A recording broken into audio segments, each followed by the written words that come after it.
তারেক রহমানের স্বদেশ প্রত্যাবর্তন ঘিরে ইতিহাসের সবচেয়ে রাজস্বিক অভ্যর্থনার সাক্ষী হয়েছে বাংলাদেশ। নজিরবিহীন নিরাপত্তায় গেলেন অভ্যর্থনা মঞ্চে। বিএনপি নেতারা বলছেন, তার এই আগমনে দেশের রাজনীতির ভাগ্যাকাশে থাকা কালো মেঘ কেটে যাবে, গণতান্ত্রিক অভিযাত্রার নতুন সূর্য উদিত হবে। ঘড়ির কাঁটায় দুপুর 11:40। শাহজালাল আন্তর্জাতিক বিমানবন্দরের টারমার্ক স্পর্শ করে বিএনপির ভারপ্রাপ্ত চেয়ারম্যান তারেক রহমানকে বহনকারী বিমান বাংলাদেশের ফ্লাইট BG-202। শাহজালাল আন্তর্জাতিক বিমানবন্দরে আগে থেকেই অপেক্ষায় ছিলেন মির্জা ফখরুল ইসলাম আলমগীর, সালাউদ্দিন আহমেদ সহ বিএনপির শীর্ষ পর্যায়ের নেতারা।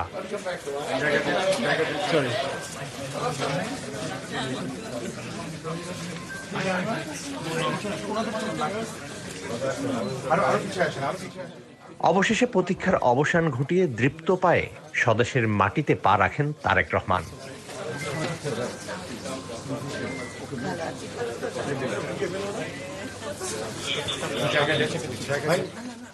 ফুলের মালা দিয়ে তারেক রহমানকে বরণ করে নেন শাশুড়ি সৈয়দা ইকবাল মান্দ বানু। আদর করেন নাতনি জাইমা রহমানকে।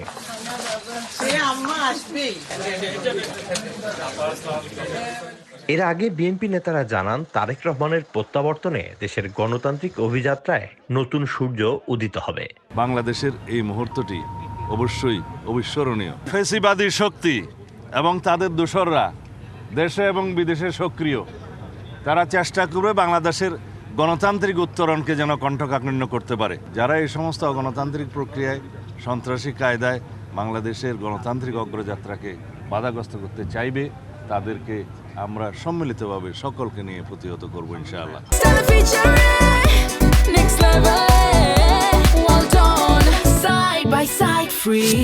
আজকের দিনটি বাংলাদেশের একটি বিশেষ দিন বলে আমরা মনে করি।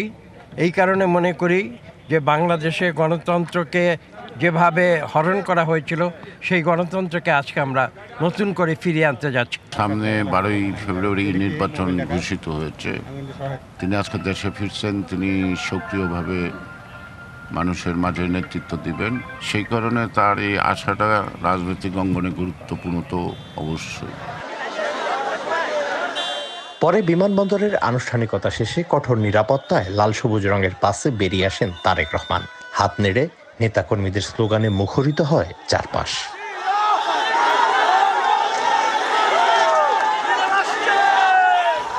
প্রায় 17.5 বছরের সুদীর্ঘ প্রতীক্ষার অবসান ঘটিয়ে জননীয় ও জন্মভূমির কাছে ফিরে এলেন বিএনপির ভারপ্রাপ্ত চেয়ারম্যান তারেক রহমান।